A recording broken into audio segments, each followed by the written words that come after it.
So today's lesson is going to be an introduction to pH and how to calculate. It'll also have some review from previous science courses as well. So let's start with the definition of pH. pH is defined as the concentration of hydronium ions in a solution.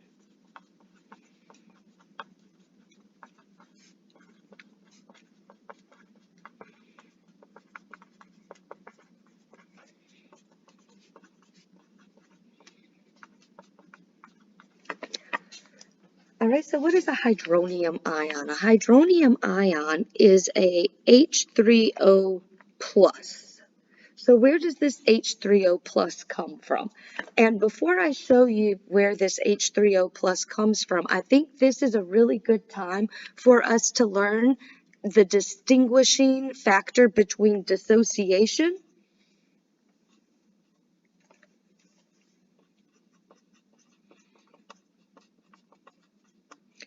and ionization. All right, so dissociation is going to be ionic compounds.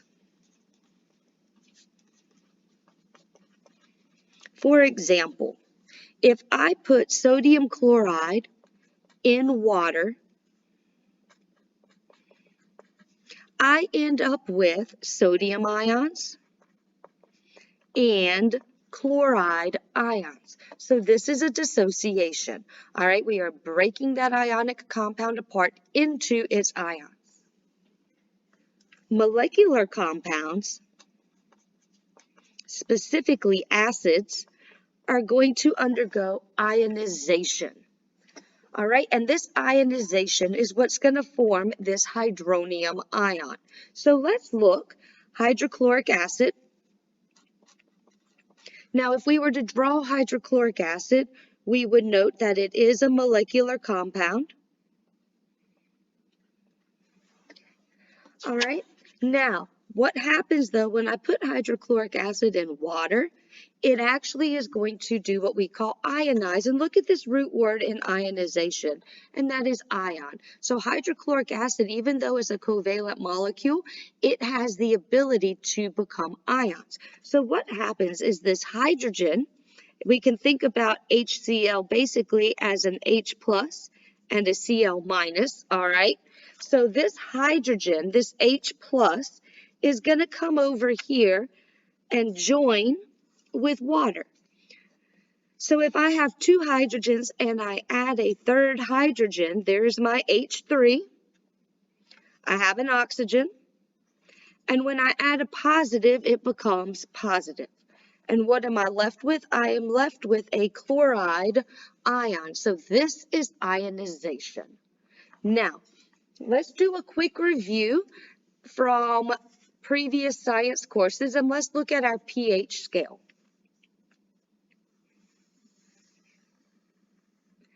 All right, so the pH scale goes from 0 all the way to 14.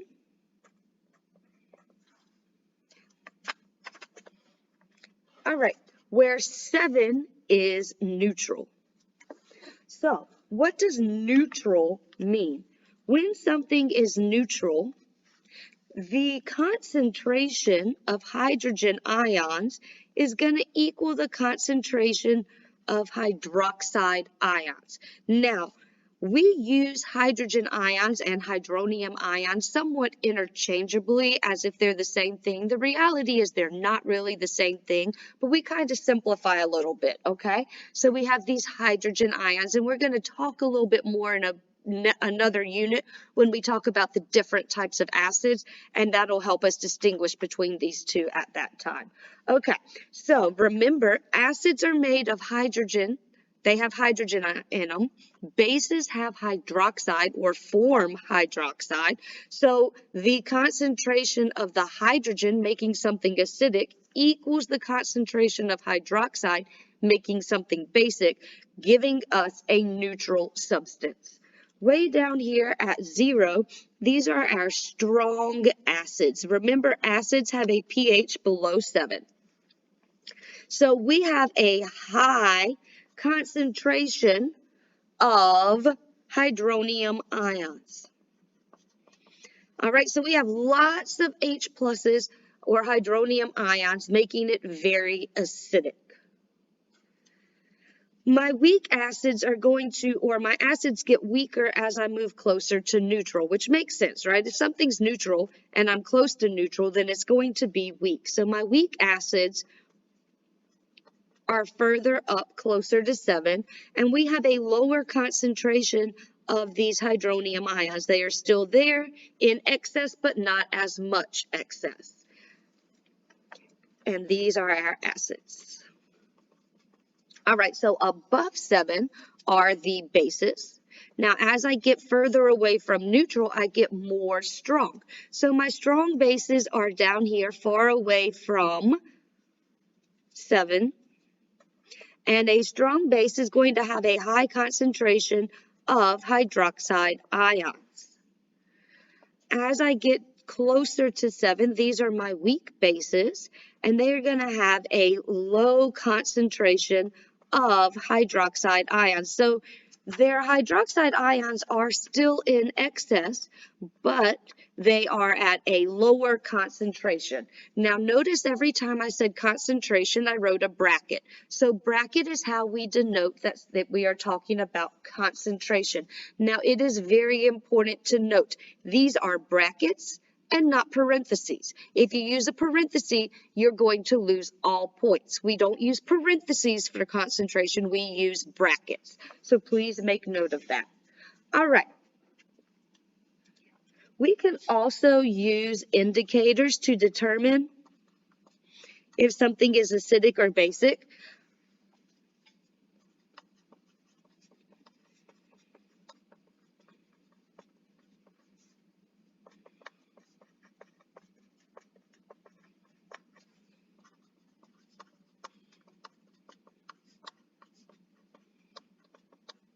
And we're going to use these indicators to determine it, and the way we do that is they are based on a color change.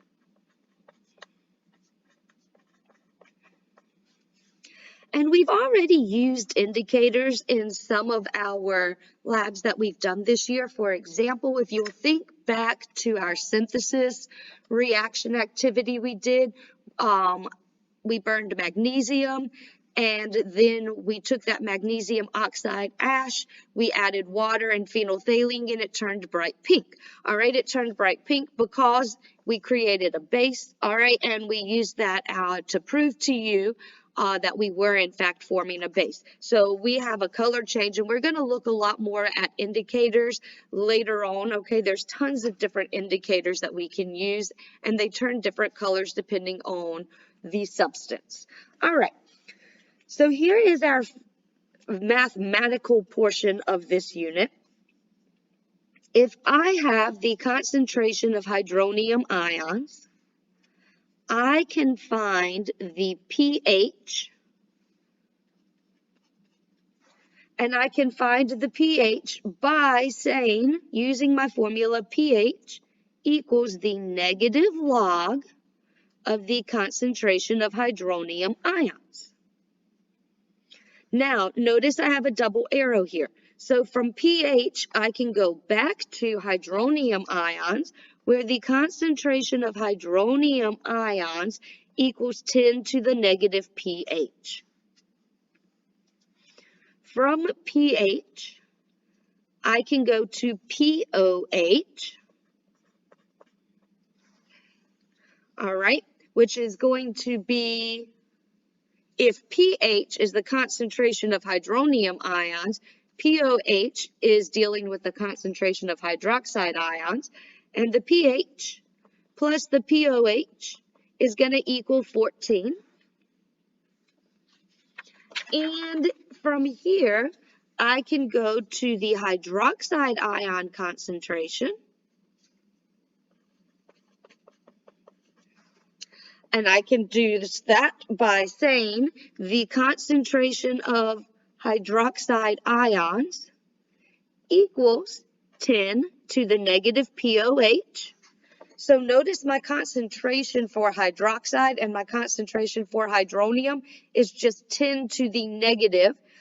pH for hydronium ions, POH for hydroxide ions.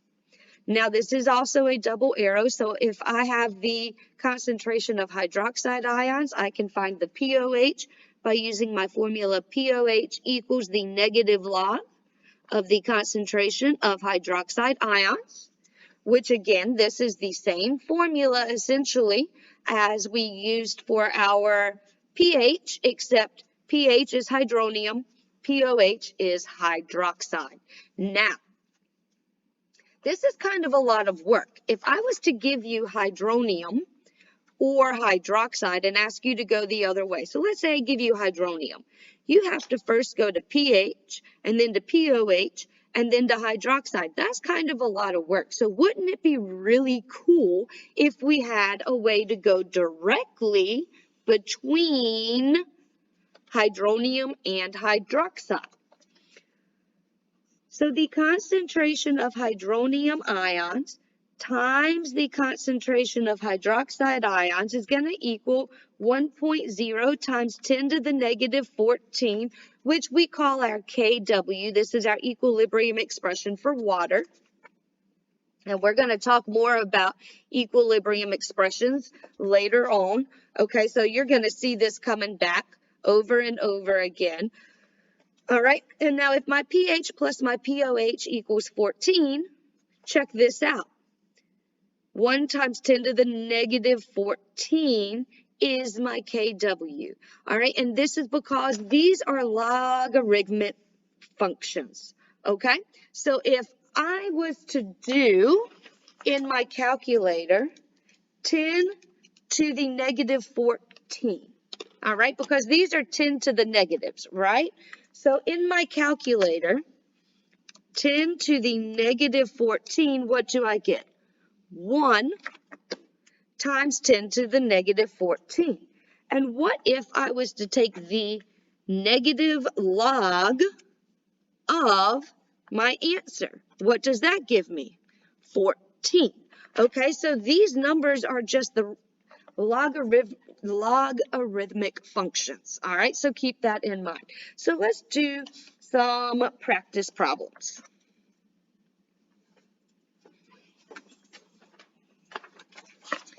Let's say we have a concentration of hydroxide ions,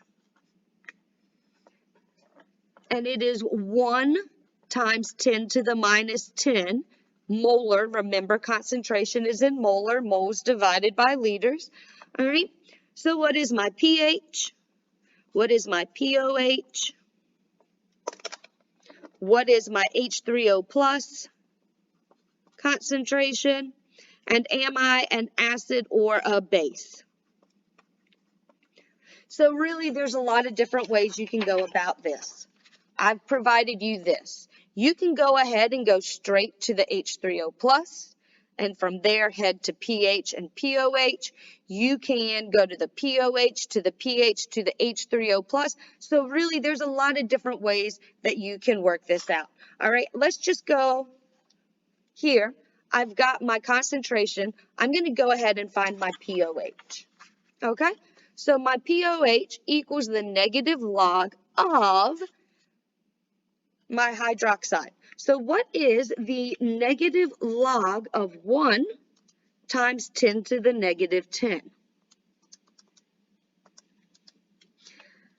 And that is going to give me a POH of 10. Let me write down my formula so y'all can see that.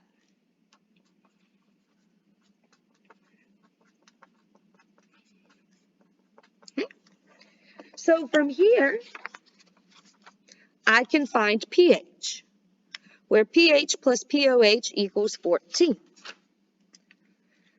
So if my POH is 10, pH plus 10 equals 14.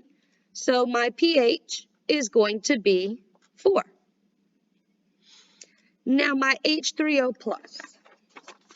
If I'm here, I can go here, where my H3O plus is 10 to the negative pH.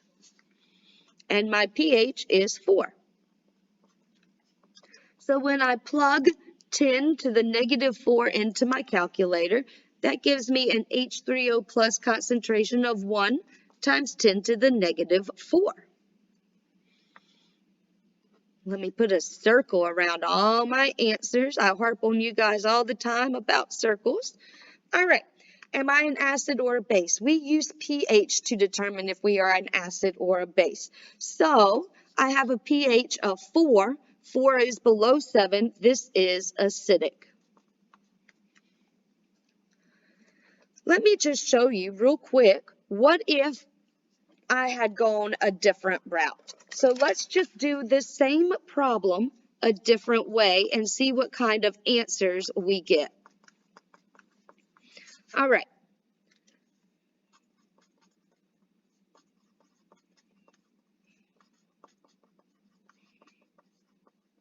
Okay.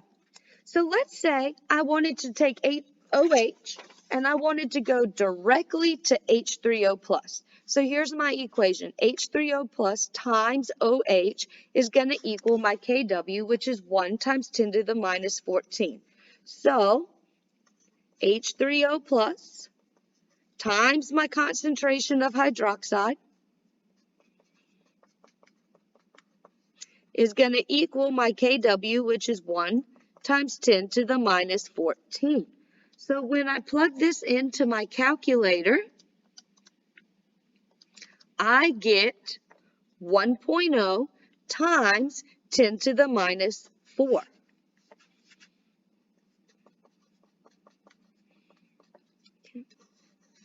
Which is the same as what I got the first time when I went a different route. So from here, let's go to pH, where pH equals the negative log of H3O plus. So the negative log of 1 times 10 to the, 1 times 10 to the minus 4, here I am right here. It's got a circle around it. Gives me a pH of 4 when I plug that in. And again, if I wanted to go to POH, pH plus POH equals 14. So a pH of 4 plus POH equals 14, leaving me a POH of 10. So you can see that our values do align. My pH was 4, it's still 4. My POH was 10, it's still 10. All right, my H3O plus is the same. So again, this is acidic. All right, so multiple ways for us to go through this. Now, this formula that I have provided for you right here, it is on your reference tables on page 3. All right, and you can see our KW here equals 1 times 10 to the negative 14. It is also on your AP reference tables, okay, as well. So this formula is something that you are provided. Now, let us go through and do a practice problem that's a little bit more difficult because what we just did was pretty basic. All right, so let me take what we've learned and let's do what is the molarity of calcium hydroxide in a solution that has a pH of 10.5. All right, so now remember, we can determine mole ratios a lot of different ways. When we look at a formula, we also have mole ratios. For every 1 mole of calcium, there is 2 moles of hydroxide.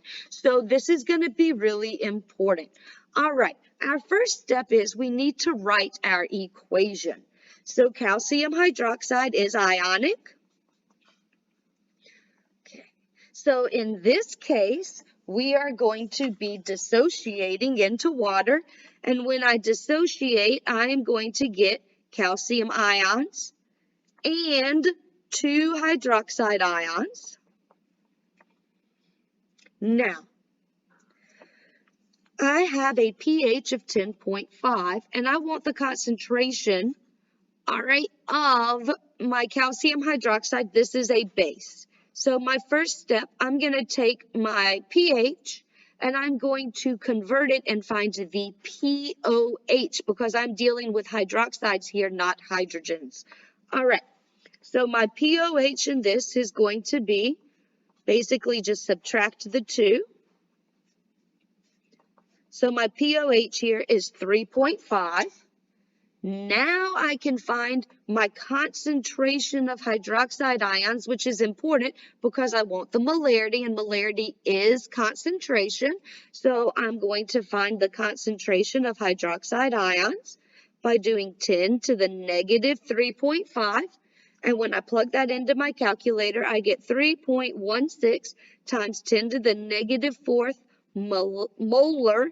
And this is hydroxide ions. Now, here's where we have to be super careful. How many moles of hydroxide ions do I have? I have 2.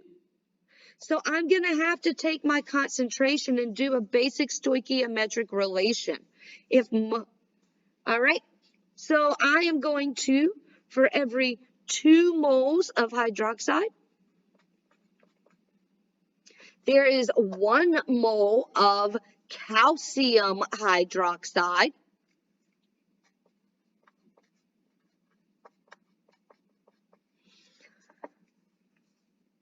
which is going to give me a final concentration of 1.58 times 10 to the negative 4th molar. All right, so we wanted the molarity of the entire thing. We had to first figure out the concentration of our hydroxide ions. Notice that there are 2 moles of hydroxide for every 1 mole of the ionic compound. We had to do our stoichiometric relation, and then we get our final answer. So let's do one more practice problem real quickly. What is the pH of a 2 molar solution of sulfuric acid? All right, so we have an acid, so this is going to ionize. We have 2 hydrogen ions and a sulfate ion. All right, so I have a concentration 2 molar solution. So I have a 2 molar solution of sulfuric acid. For every 2 moles of hydrogen, well, let me do this. I have H2SO4 on top, so I'm going to put H2SO4 on bottom. And then I'm going to go to my hydrogen ions, and this makes sense. I want to go to hydrogen ions because we're looking for pH, and pH does come from the hydrogen ions. I don't have to do any extra work because I was given an acid here, so I don't have to find anything extra like I did up in the first one. All right, so for every 1 mole of H2SO4, there are 2 moles of hydrogen ions. So that gives me, when I plug that into my calculator, 4.0 molar. And then if I want to find the pH of this, pH is simply the negative log of the concentration of hydrogen ions. Now this is an acid, so my concentration is 4.0. And when I plug that into my calculator, I get a pH of negative 0.60. So this is super acidic.